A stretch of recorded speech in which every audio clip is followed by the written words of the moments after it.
Ils disent qu'avoir un passe-temps pour un adolescent nous garde loin des embrouilles. Mais qu'est-ce qui se passe quand ce passe-temps met toute notre vie sans dessus-dessous? Bonjour, je m'appelle Tiffany. Avant de continuer mon histoire, n'oubliez pas de mettre un pouce bleu, de vous abonner et d'activer les notifications. Si vous le faites, vous trouverez bientôt 500 $. Croyez-moi, ça marche vraiment. J'ai entendu beaucoup d'histoires d'adolescents qui n'aimaient pas leurs parents. Mais mes parents étaient les meilleurs.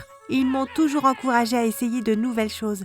Ils m'ont motivée à faire de mon mieux et on peut discuter de tout. Ils sont la raison principale pour laquelle j'ai essayé, à mon club de danse, Danse avec style. Ma mère n'était pas très proche de ses parents. Sa mère est décédée quand elle n'avait que 6 ans et elle a grandi avec un père abusif. À 16 ans, elle s'est enfuie et s'est construite à partir de rien. On ne lui a jamais dit qu'elle était belle en grandissant. Elle a donc créé et vendu des produits de beauté pour femmes. Même si ma mère était devenue millionnaire à partir de zéro, vous ne le croirez jamais. On n'a pas les meilleures voitures ou les habits les plus chers. Ma mère m'a toujours dit d'être humble, car tu ne sais jamais ce qui peut arriver. Mes parents avaient quand même une règle. Je n'étais pas autorisée à poster des photos de ma mère en ligne. Même si elle avait sa propre entreprise, elle payait quelqu'un pour être le visage de l'entreprise pendant qu'elle travaillait en arrière-plan. Elle disait qu'elle ne voulait pas que son père la retrouve. C'est pour ça qu'elle n'aimait pas les réseaux sociaux. Par contre, ma mère me laissait poster des photos et vidéos de moi-même car mon grand-père ne me connaissait pas. Mon père a hérité d'un gros héritage de son grand-père, mais il ne voulait pas quitter son boulot. Il aimait ce qu'il faisait. Vous savez, mon père était un agent de voyage et il adorait voyager. Ma mère l'encourageait dans ses rêves et son boulot, et mon père faisait pareil pour elle. On voyageait même parfois avec lui. Sauf que cette fois, mon père a dû être transporté vers l'hôpital dès son retour de voyage. Moi et ma mère sommes arrivés à l'hôpital. Je me suis assise en dehors de sa chambre pendant que le docteur discutait avec ma mère. Docteur Smith, Madame Rose, on pense que votre mari a attrapé un virus pendant son dernier voyage. On a commencé à faire des tests pour essayer de trouver quelque chose. On n'a jamais vu ces symptômes avant. Ma mère est sortie de la chambre et m'a dit « Papa va bientôt aller mieux. Que penses-tu de faire quelque chose d'intéressant ce soir? Ça fait longtemps que les filles ne sont pas venues. Alors pourquoi pas faire une soirée pyjama ?» J'ai soupiré légèrement. « T'es sûre, maman? Je ne suis pas sûre de vouloir voir quelqu'un. » Ma mère a placé son bras autour de mon épaule et m'a serré doucement dans ses bras. Puis elle a dit « Ton père ne voudrait pas qu'on s'apitoie sur son sort. On doit être forte pour lui. » D'accord? J'ai dit oui de la tête. Une fois rentrée à la maison, j'ai appelé mes amies et je leur ai demandé si elles voulaient passer la nuit chez moi. Je n'ai rien dit sur le fait que mon père était à l'hôpital pour ne pas plomber l'atmosphère. Mes amies Sharon, Kaimi et Daniela sont arrivées à 18h. On a pris des snacks et des boissons dans la cuisine et ma mère a commandé une pizza et du poulet frit. Même si on discutait ensemble tous les jours, on ne tombait jamais à court de sujets. « Chut les filles, Dancing with Teens va bientôt commencer !» Dancing with Teens était notre émission préférée. On avait toujours rêvé de représenter notre club de danse. Mais c'était difficile de faire partie de l'émission. L'animateur de l'émission a dit « Bonsoir et bienvenue à Dancing with Teens. Je suis Joshua Winterspoon. Ce soir, nous avons entendu dire que l'une de nos équipes ne va pas pouvoir venir la semaine prochaine. C'est triste pour eux, mais c'est une grosse opportunité pour une autre équipe. Nous avons donc décidé de faire un concours TikTok. L'équipe qui fait la meilleure vidéo TikTok et nous l'envoie par email gagnera une place dans notre émission la semaine prochaine. Nous afficherons le gagnant vendredi au début de l'émission. Bonne chance! Moi et mes amis criaient d'excitation et j'ai dit « Vous avez entendu ça ?» Kaimi a alors écarté les bras en regardant le ciel. Les dieux nous ont enfin entendus. On riait. Sharon a dit « Ok, parlons sérieusement. Cherchons une bonne chanson et préparons une chorégraphie pour ce soir. » Nous avons toutes hoché de la tête. Pendant le reste de la soirée, on s'est entraîné à danser et à minuit, on était prêtes. On a fait une vidéo TikTok et l'avons envoyée à l'adresse email donnée par Dancing with Teens. Maintenant, tout ce qu'on avait à faire était d'attendre. Vendredi est enfin arrivé. Ma mère était toujours à l'hôpital avec mon père et je n'étais pas autorisée à inviter mes amis si un de mes parents n'était pas à la maison. On s'est toutes connectées sur une vidéo chat et on a attendu que Dancing with Teens commence. Bonsoir et bienvenue à Dancing with Teens. Je suis Joshua Winterspoon. Comme promis ce soir, nous allons vous montrer la vidéo TikTok qui a gagné le concours. Moi et mes amis étions concentrés sur l'écran on était de plus en plus excités. J'ai retenu mon souffle alors que la vidéo commençait. C'était nous! Les cris des autres filles remplissaient la pièce. J'ai hurlé, on a réussi! Et j'ai commencé à faire une danse de la victoire en face de la télé jusqu'à ce que je réalise l'erreur que j'avais faite. Il y avait une photo de moi et mes parents dans le fond de la vidéo que tout le monde pouvait voir. Je suis tombée sur la chaise. J'étais mortifiée. Devais-je le dire à ma mère? Je n'avais jamais rien caché à ma mère avant. J'ai dit à mes amis que je devais y aller et j'ai coupé la vidéo avant qu'elle ne puisse dire au revoir. Je suis allée dans ma chambre en attendant que ma mère entre. Mes yeux se sont ouverts et j'ai réalisé que je m'étais endormie. J'ai regardé l'heure sur ma table de chevet. Il était 22h30. Je suis allée dans la chambre de mes parents et j'étais sur le point d'entrer quand j'ai entendu ma mère pleurer de l'autre côté de la porte. Je me suis dit, ce n'est pas le bon moment de lui parler de la vidéo. Je vais attendre qu'elle aille mieux. Puis je suis retournée dans ma chambre. Le lendemain matin, alors que je versais les céréales dans mon bol, j'ai dit « Hé maman, Kaimi, Sharon, Daniela et moi avons été invités à Dancing with Teens !» Ma mère m'a alors regardé par-dessus le journal qu'elle était en train de lire. « Oh, vraiment? C'est vrai?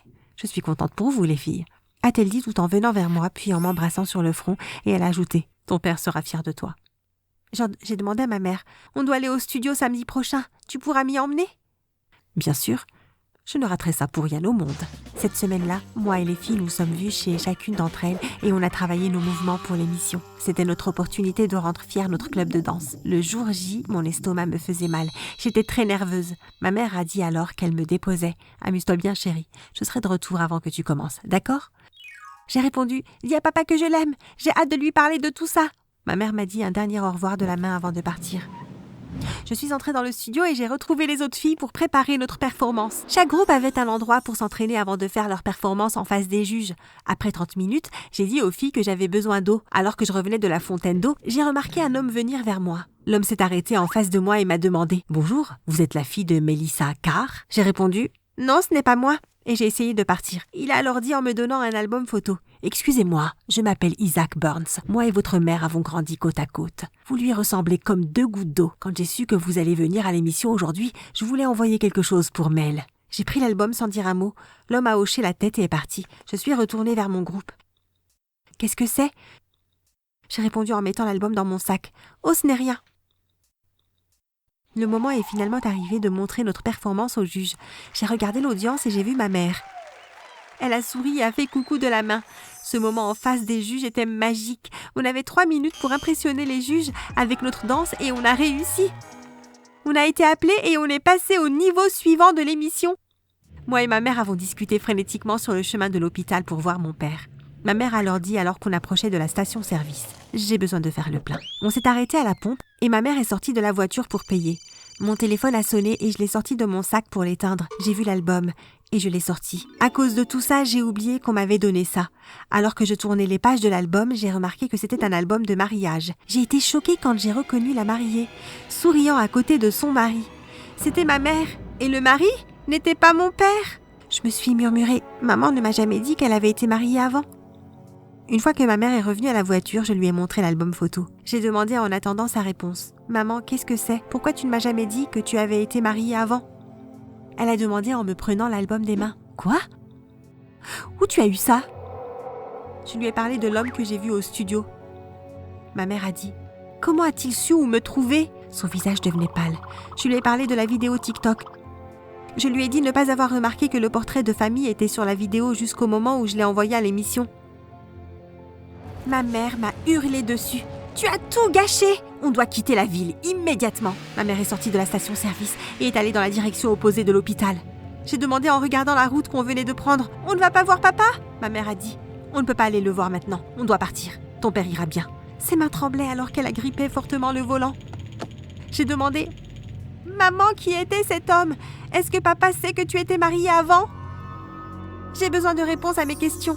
L'homme qui m'avait donné l'album était trop jeune pour être mon grand-père. Ma mère a hurlé « Ce n'est pas le moment de poser des questions !» Ma mère ne m'avait jamais crié dessus. J'ai regardé ma mère reprendre sa respiration, puis elle a dit d'une voix plus douce « On est en danger. Si on ne part pas maintenant, on ne pourra jamais partir. » « Mais je ne veux pas quitter papa !» Ma mère a dit « Je sais chérie, mais si tu restes, il pourrait te faire du mal pour m'atteindre et je ne pourrais pas me le pardonner si quelque chose t'arrive. » Mais les pneus de la voiture ont crissé en s'arrêtant devant la maison. Ma mère a dit en sortant de la voiture « Prends seulement ce dont tu as besoin. Tu as 2 minutes pour revenir à la voiture. » Pendant que je faisais mon sac, je me suis dit « Pourquoi je n'ai pas vérifié la vidéo? Tout ça est de ma faute !» Ma mère a crié alors qu'elle était devant la porte d'entrée. « Tiffany, on y va !» Je suis sortie de ma chambre en courant et en passant par la porte d'entrée, j'ai dit adieu à la maison car quelque chose à l'intérieur de moi me disait que je ne verrais plus jamais cette maison. Alors qu'on était assis à l'aéroport, des policiers nous ont tout à coup entourés. Un policier a dit « Melissa Blackman, vous êtes en état d'arrestation pour tentative de meurtre sur Isaac Burns. » J'ai essayé de m'agripper à ma mère alors que la police l'emmenait. J'ai été emmenée dans une famille d'accueil jusqu'à ce que mon père sorte de l'hôpital. J'ai essayé de demander pourquoi ma mère avait été arrêtée, mais personne ne voulait me répondre. En cherchant sur Internet, j'ai découvert que ma mère est devenue riche en se mariant avec des hommes riches et en les tuant ensuite. Ils l'appelaient la veuve noire. La police n'avait jamais eu assez de preuves pour l'inculper, jusqu'à Isaac Burns. Elle pensait avoir tué Isaac, mais il avait simulé sa mort et s'est caché. Pendant 17 ans. La police avait perdu toute trace de ma mère jusqu'à ce qu'une vidéo TikTok fasse surface. Ma mère et Isaac étaient toujours mariés légalement, donc mon père n'était même pas son mari. Isaac était l'homme qui m'avait donné l'album photo. Et il a sûrement fait pour me donner un avertissement. Je n'arrivais pas à croire que ma mère ferait quelque chose comme ça. Elle semblait si gentille et protectrice, mais j'ai compris que ce n'était que du vent. Le fait qu'elle m'ait crié dessus en était la preuve. Ma mère était cruelle. Environ 2 semaines après que ma mère a été emprisonnée, mon père est décédé. La famille de mon père a contesté ses dernières volontés et je n'ai rien eu. Je n'avais aucun ami dans la famille d'accueil car tout le monde m'appelait la fille de la veuve noire. Les 2 années suivantes de ma vie étaient misérables. Kaimi, Sharon et Daniela n'étaient pas autorisés à me parler. La seule famille en vie qu'il me restait était ma mère. Dès que j'ai eu 18 ans, je suis allée à l'école. J'ai étudié la psychologie car je voulais comprendre pourquoi ma mère avait fait tout ça. Au fil des ans, je n'ai pas seulement changé mon nom, mais j'ai aussi changé mon visage. Mes cheveux étaient maintenant courts et teints en rouge. Mon but était de trouver un moyen de travailler dans la prison pour femmes, là où ma mère était incarcérée. Je savais cependant que je ne serais pas autorisée de travailler là-bas s'ils savent que ma mère est là-bas. Après 20 ans, j'ai finalement réussi à me frayer un passage dans les murs de la prison en tant que docteur Elisabeth Ignace. J'ai demandé en regardant ma mère. « Alors, Madame Burns, aimeriez-vous un peu de thé ?» Elle avait énormément vieilli pendant toutes ces années en prison. Moi et ma mère avons fait quelques séances au cours de l'année passée. Elle hocha de la tête. « Oui, volontiers. » Environ 15 minutes après avoir bu le thé, j'ai regardé ma mère se tordre de douleur. Elle m'a regardée et son nez a commencé à saigner. J'ai ouvert la porte et j'ai crié « Gardien !» avant de me baisser près de ma mère et lui murmurer à l'oreille. J'ai attendu ce moment pendant 20 ans. Que mon père repose en paix.